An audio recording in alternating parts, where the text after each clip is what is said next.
जय हिंद दोस्तों, कैसे हैं आप सब। स्वागत है आपके पास फिर से। देखिए, मूल विधि की जो सीरीज चलाई जा रही थी उसका आज तीसरी वीडियो है और ये वीडियो बहुत ही सबसे पहले जो मूल विधि में महिलाओं, बच्चों और पर्यावरण से संरक्षित जितनी भी अधिनियम है वो सारे अधिनियम आपको करने बहुत जरूरी है। उनके मोस्ट इंपोर्टेंट क्वेश्चन कर लो। मैं फिर से बता रहा हूँ, पूरी मूल विधि पढ़ने की जरूरत नहीं है। स्मार्ट तरीके से पढ़ाई करो। हर एक अधिनियम के मोस्ट इंपोर्टेंट क्वेश्चन जहां से एग्जाम में क्वेश्चन बनते हैं वो क्वेश्चन पढ़ लो, उनको रट लो। बाकी पूरी चीजें पढ़ने की जरूरत नहीं है। उसी सीरीज में आज ये आपकी तीसरी या चौथी वीडियो प्लेलिस्ट मैंने बना दी है। नीचे डिस्क्रिप्शन बॉक्स में टेलीग्राम का लिंक है, वहां जाकर के आप पीडीएफ भी डाउनलोड कर सकते हैं इसकी। ठीक है, तो चलते हैं इन क्वेश्चंस पर। ये क्वेश्चन लगभग 23 क्वेश्चन है और सारे क्वेश्चन अगर आप याद कर लेते हैं तो फिर इस वाले अधिनियम से जो भी क्वेश्चन आएंगे आपके एग्जाम में वो आप बहुत आराम से टिक कर दोगे। ठीक है, यही एक तरीका है आपकी मूल विधि को बहुत बेहतर करने का। मूल विधि की टेंशन ज्यादा मत लो, आपकी पूरी मूल विधि क्लियर कराऊंगा। इसके बाद में आपकी पॉलिटी क्लियर कराऊंगा। इस तरीके से जितने भी क्वेश्चन आपके आएंगे सब टिक करके आओगे, गारंटी है। बस बने रहिएगा हमारे साथ में। तो सबसे पहले क्वेश्चन हम देखते हैं। पहला क्वेश्चन है कि घरेलू हिंसा से महिलाओं का संरक्षण अधिनियम कब पारित हुआ। यानी कि पारित होना, ठीक है, और लागू होना दोनों अलग अलग चीजें हैं। तो पारित होना मतलब राष्ट्रपति की स्वीकृति कब मिली। ठीक है, तो इसमें मिली क्या क्या है इसमें एक सेकंड, इसका आंसर बताइए। अगर आपको किसी को पता हो तो इसका आंसर बताओ क्या है। क्या किसी को पता है क्या इसका आंसर?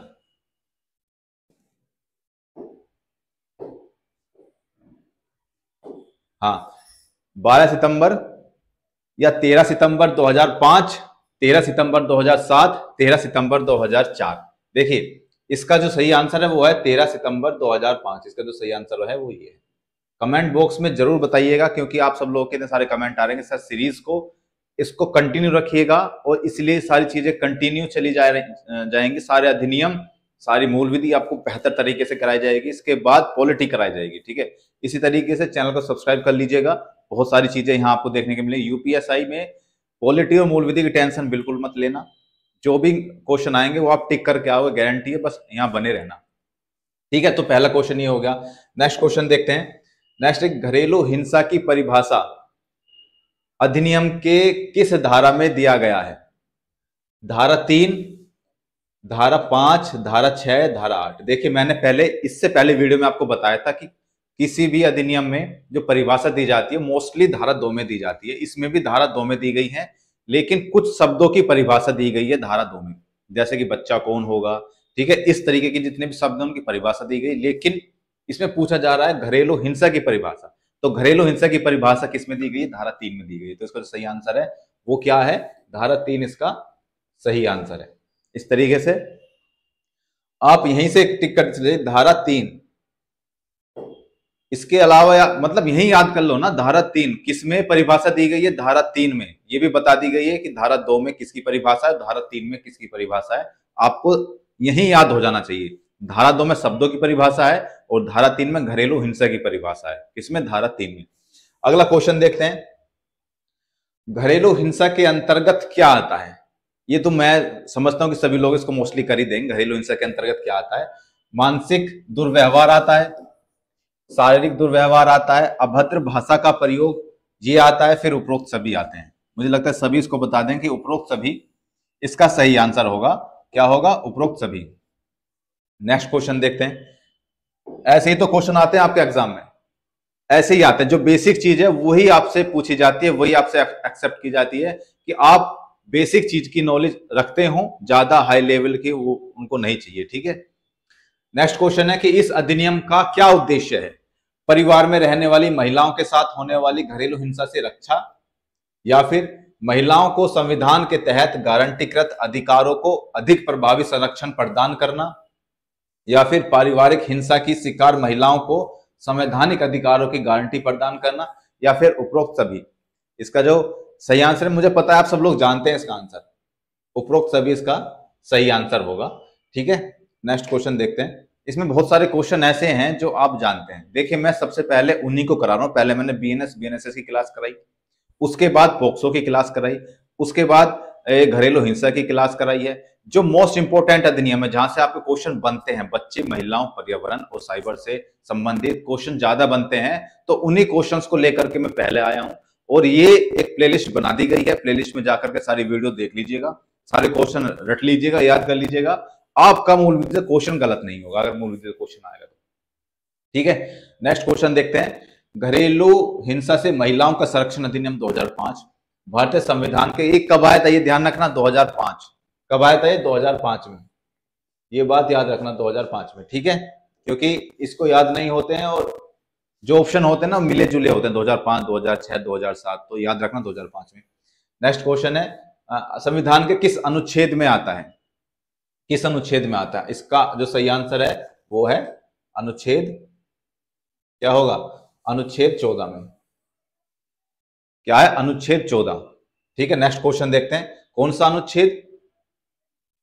भारतीय महिला घरेलू हिंसा से महिलाओं का संरक्षण अधिनियम 2005 भारतीय संविधान के किस अनुच्छेद में आता? अनुच्छेद 14 में। किसमें? अनुच्छेद 14 में। ठीक है, नेक्स्ट क्वेश्चन देखते हैं, याद रखते चले जाना, अभी भूलना मत, जो अब याद हो गया ना वो याद हो गया समझ लेना, एक बार फिर से रिवाइज कर लेना, फिर पढ़ने की जरूरत नहीं है, आपके दिमाग में घुस जाएगा, इस तरीके से घुसा दूंगा, मूल विधि बहुत अच्छी करा दूंगा।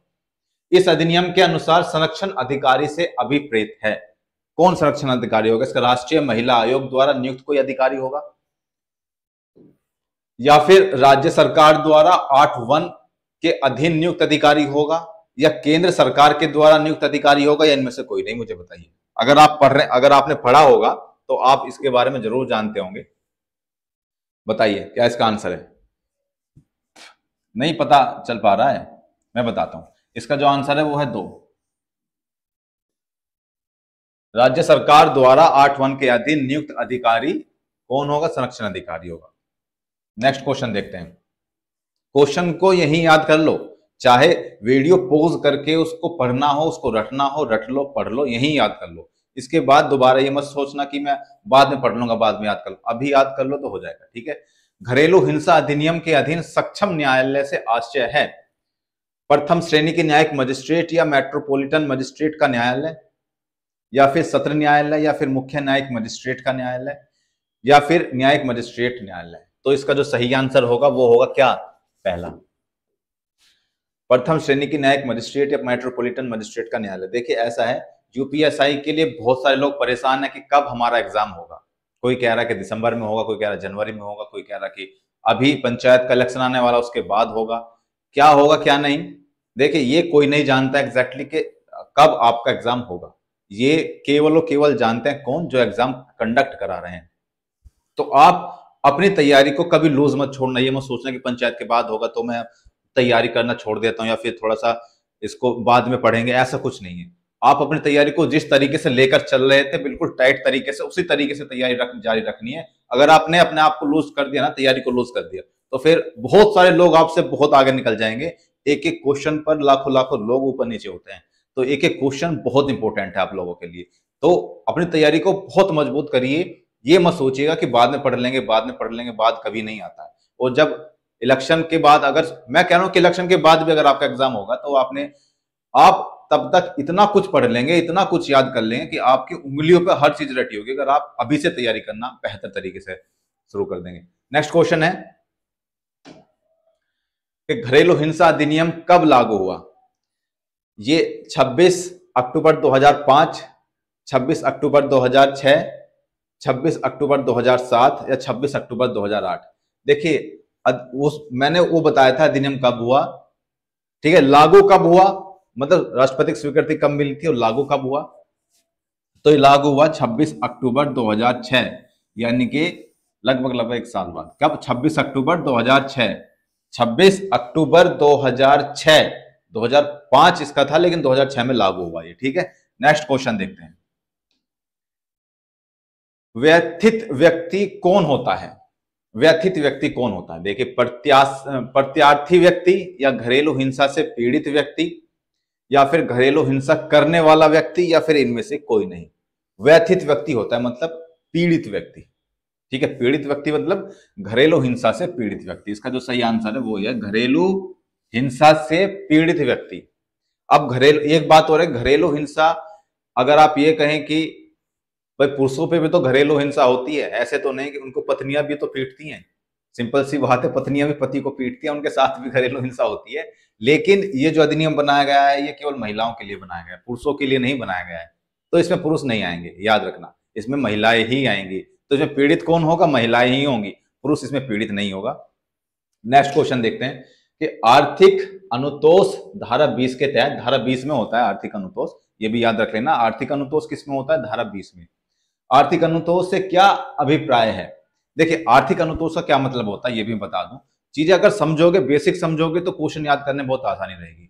आर्थिक अनुतोष का मतलब ये होता है कि अगर कोई महिला है, घर में उसके हिंसा होती है, वो पीड़ित है, तो मजिस्ट्रेट एक आर्थिक अनुतोष उसको दिलवाते हैं जो विपक्षी पार्टी है उससे, तो उसको आर्थिक अनुतोष बोला जाता है। वो मेडिकल का हो सकता है, आर्थिक रूप से हो सकता है, किसी भी रूप से हो सकता है।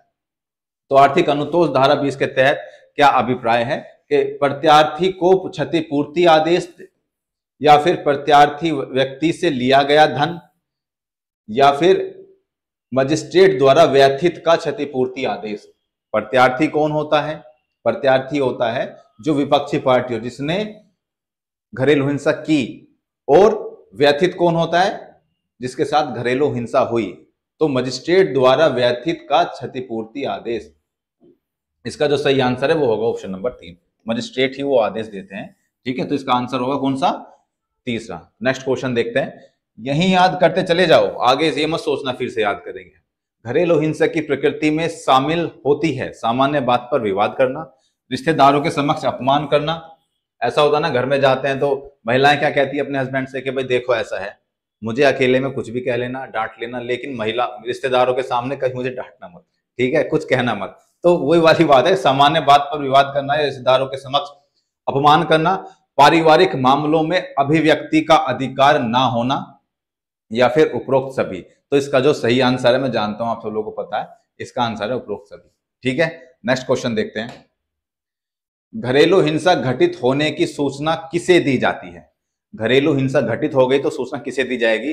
पुलिस को दी जाएगी, या फिर संरक्षण अधिकारी को दी जाएगी, या फिर राष्ट्रीय महिला आयोग को दी जाएगी, या महिला सेवा संस्था को दी जाएगी? तो इसका जो सही आंसर है, देखो मोस्टली लोग जाते कहाँ हैं? पुलिस के पास जाते हैं, लेकिन पुलिस जब घरेलू विवाद होता है तो उनको यही सलाह दी जाती है कि वो संरक्षण अधिकारी के पास जाएं, जो भी सक्षम संरक्षण अधिकारी हैं वहां जाएं। तो इसका जो सही आंसर होगा वो है संरक्षण अधिकारी के पास।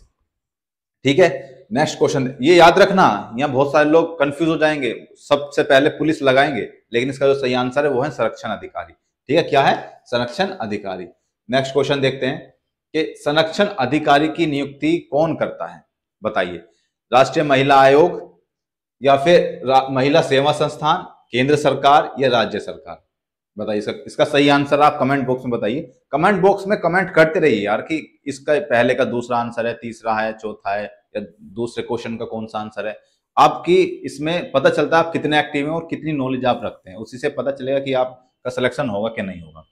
तो इसका जो सही आंसर है वो है राज्य सरकार।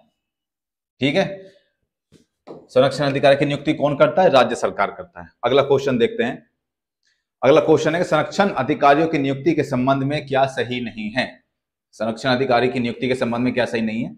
नियुक्ति का प्रावधान धारा 8 में दिया गया है, क्या यह सही है कि नहीं है? या फिर संरक्षण अधिकारी संभवतः महिलाएं हो सकती हैं, क्या यह सही नहीं है? या फिर इनकी सेवा शर्तों का निबंधन राज्य सरकार करती है? ये इनमें तीनों ही चीज सही है। मतलब धारा 8 ही याद रखना, फिर से मैं बता रहा हूं, धारा 8 में दिया गया है संरक्षण अधिकारी की नियुक्ति। किसमें? धारा 8 में। और संरक्षण अधिकारी संभवतः महिलाएं ही होती हैं, मतलब संभवतः महिलाएं, एक हार्ड एंड फास्ट रूल नहीं है कि महिलाएं ही होंगी, लेकिन संभवतः महिलाएं होती हैं, क्योंकि महिलाओं से संबंधित मामला है तो महिलाएं ही इसका चीजें करती हैं। इनकी सेवा शर्तों का निबंधन राज्य सरकार करते हैं, बिल्कुल। तो इसका जो सही आंसर है वो है 4th, यानी कि इनमें से कोई भी चीज गलत नहीं है। ठीक है, ये सारी चीजें हमारी ठीक हैं, तो इसका जो सही आंसर है इनमें से कोई नहीं। नेक्स्ट क्वेश्चन देखते हैं। व्यथित व्यक्ति, अभी मैंने क्या बताया था कि व्यथित व्यक्ति कौन है? पिछला वाला वो देख लो क्वेश्चन, उसमें क्या बताया था कि व्यथित व्यक्ति अनुतोष प्राप्त करने के लिए किसके समक्ष आवेदन प्रस्तुत कर सकता है? अब मुझे बताइए कमेंट बॉक्स, व्यथित व्यक्ति मैंने क्या बताया था? पीड़ित या फिर विपक्षी पार्टी?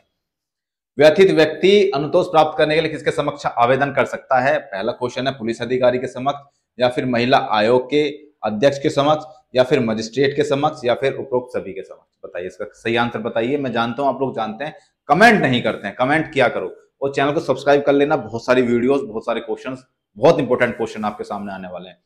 तो इसका जो सही आंसर है वो है क्या? मजिस्ट्रेट। मजिस्ट्रेट के समक्ष वो आवेदन करती हैं अपना अनुतोष प्राप्त करने के लिए, ठीक है, वही उसको अनुतोष भी दिलाते हैं। नेक्स्ट क्वेश्चन देखिए कि आर्थिक अनुतोष का आदेश किस धारा में उल्लिखित है? किस धारा में उल्लिखित है? आर्थिक जो अनुदेश दिया जाता है पीड़ित पक्ष को किसके? मजिस्ट्रेट के आदेश पर विपक्षी पार्टी देती है, तो वो किस धारा में दिया गया है? धारा 19 में, धारा 20 में, धारा 24 में, धारा 25 में। धारा किसमें? धारा 20 में। किसमें? धारा 20 में। याद कैसे रखोगे? एक पीड़ित महिला गई मजिस्ट्रेट के सामने कि मेरे साथ घरेलू हिंसा हो रही है, तो पीड़ित जो मजिस्ट्रेट साहब उन्होंने क्या कहा कि इसको 20,000 रुपए दो। कितने दो? 20,000 रुपए दो। अब वो 20,000 मतलब धारा 20 में, धारा 20 में उसको यह आदेश दिया जाता है, धारा 20 में। अब धारा 20 याद हो गए, कितने में? धारा 20 में, धारा 20 में। नेक्स्ट क्वेश्चन देखते हैं कि यदि प्रत्यार्थी न्यायालय द्वारा जारी किसी भी आदेश की अवहेलना करता है तो उसके लिए कितनी सजा का प्रावधान है? मतलब मजिस्ट्रेट साहब ने क्या किया? आदेश दे दिया, कोई भी आदेश दिया और विपक्षी पार्टी ने कहा हम ऐसे आदेश को नहीं मानते, वो उनके आदेश का पालन ही नहीं कर रहे हैं, तो उनको सजा मिल सकती है। कितनी? कितनी मिल सकती है? 1 वर्ष, 2 वर्ष, 5 वर्ष, 7 वर्ष। कितनी सजा मिलेगी? इसका जो आंसर है वो है 1 वर्ष। 1 वर्ष उसको सजा मिल सकती है। कितने? 1 वर्ष, ज्यादा नहीं मिलेगी, 1 वर्ष। 1 वर्ष बहुत है यार, और कितने जेल कराओगे उसको। नेक्स्ट क्वेश्चन है कि इस अधिनियम के संबंध में नियम बनाने का अधिकार किसके पास है? बताइए किसके पास है? केंद्र सरकार के पास, राज्य सरकार के पास, उच्च न्यायालय के पास, या संरक्षण अधिकारी के पास? बताइए किसके पास है? इसका जो आंसर है वो है राज्य सरकार के पास। किसके पास? राज्य सरकार के पास। राज्य सरकार इस पर नियम बना सकती है। यूपीएसआई का एग्जाम कभी भी हो, फिर से बता रहा हूं, अपनी तैयारी को ढीला मत छोड़ना। ढीला छोड़ दोगे तो फिर जो दूसरे लोग हैं वो टाइट लेकर के चल रहे हैं और आपसे ज्यादा मेहनत कर रहे हैं, वो आगे निकल जाएंगे, आप पीछे रह जाओगे, फिर से हाथ मलते रह जाओ, कोई फायदा नहीं है। अगर सिलेक्शन चाहिए भाई तो फिर दूसरे लोगों से तेज दौड़ना पड़ेगा। नेक्स्ट क्वेश्चन देखते हैं कि घरेलू हिंसा से संरक्षण अधिनियम 2005 के अंतर्गत वैधित व्यक्ति के अंतर्गत आते हैं। बताइए, वैधित व्यक्ति मैंने बताया था ना अभी। बहुत सारे क्वेश्चन तो ऐसे हैं जो आने वाले क्वेश्चन में आपको पहले ही बता देता हूं, बस आप उनको याद रख लो और फिर क्वेश्चन आपके अपना आप हो जाएंगे। कमेंट बॉक्स में लिखते रहना भाई। कोई भी महिला या कोई भी पुरुष, या महिला में पुरुष दोनों, या केवल पुरुष, केवल 2। तो मैंने क्या बताया था? वैधित व्यक्ति कौन होता है? महिलाएं, क्योंकि यह अधिनियम किसके लिए बनाया गया? महिलाओं के लिए। भाई पुरुषों के लिए कुछ नहीं बनाया गया है, आप पुरुषों का कोई अधिनियम नहीं बनाया गया है। घरेलू जो हिंसा होती है माना जाता है कि महिलाओं के साथ ही होती है, लेकिन आजकल इसका उल्टा हो रहा है। पुरुषों के साथ ज्यादा घरेलू महिलाएं होती है। बेचारे पुरुष बहुत ज्यादा प्रताड़ित, और महिलाएं जो उनकी पत्नियां हैं उनको बहुत सारा क्या कितना प्रेशर डालती हैं, और उनको कोई तो बहुत पीटती भी है यार। तो उनके लिए बेचारों के, पुरुषों के लिए एक अधिनियम तो बनना चाहिए जो। तो चलो इसका खैर आगे की बात की जाएगी। पुरुषों के लिए कोई अधिनियम नहीं है अभी फिलहाल, लेकिन इसका जो सही आंसर है वो है कोई भी महिला। वैधित कौन होता? कोई भी महिला। ठीक है, इसका सही आंसर है कोई भी महिला, क्योंकि महिला के लिए बनाया गया है। नेक्स्ट क्वेश्चन देखते हैं कि घरेलू हिंसा अधिनियम के किस धारा के अंतर्गत परिभाषित है? घरेलू हिंसा अधिनियम के किस धारा के अंतर्गत परिभाषित है?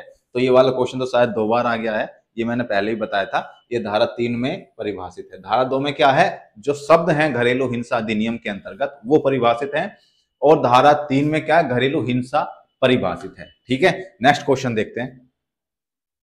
नेक्स्ट क्वेश्चन है कि संरक्षण अधिकारी के कर्तव्यों का उल्लेख है। संरक्षण अधिकारी के कर्तव्यों क्या उल्लेख है?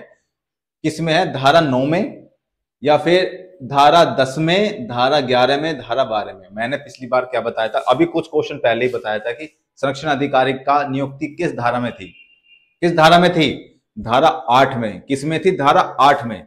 और उसके जो कर्तव्य हैं वो किस में है? धारा 9 में। इंपॉर्टेंट क्वेश्चन है, पहले ही बता रहा हूं, इंपॉर्टेंट क्वेश्चन है, आने की पूरी संभावना है कि इसके जो कर्तव्य कौन सी धारा में है?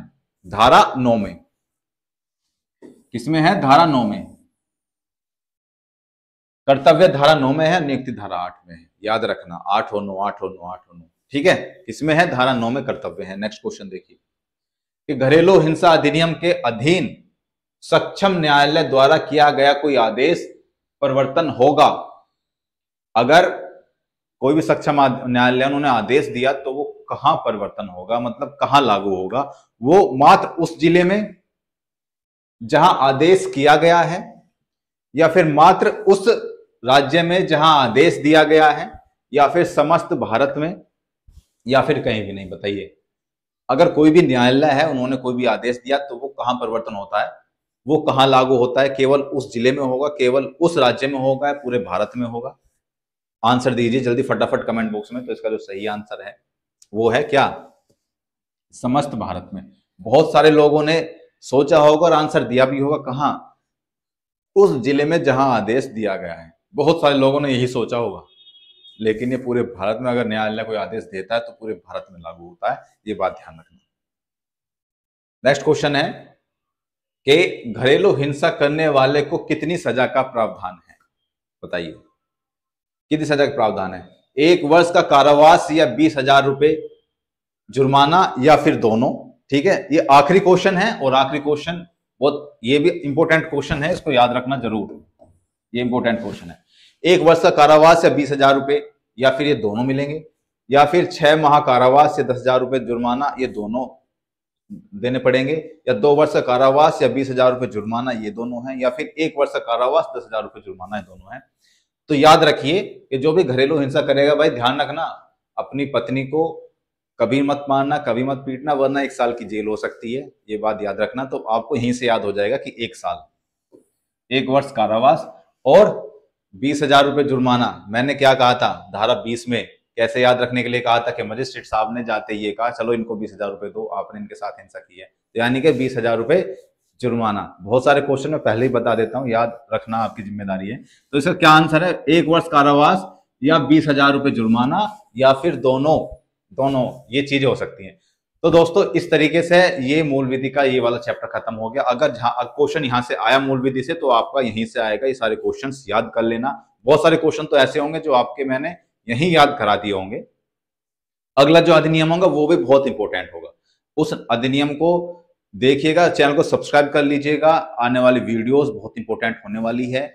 और जिस तरीके से ये पढ़ा रहा हूं ना, जिस तरीके से बता रहा हूं ये क्वेश्चन, उसी तरीके से पॉलिटी भी आपको बताऊंगा, पॉलिटी भी आपको कराऊंगा। इंपॉर्टेंट क्वेश्चन वो जो एग्जाम में रखे ही मिलेंगे आपको। जो अगर एग्जाम में किसी भी चैप्टर से क्वेश्चन आया तो केवल वही क्वेश्चन आएंगे जो मैं आपको बताऊंगा।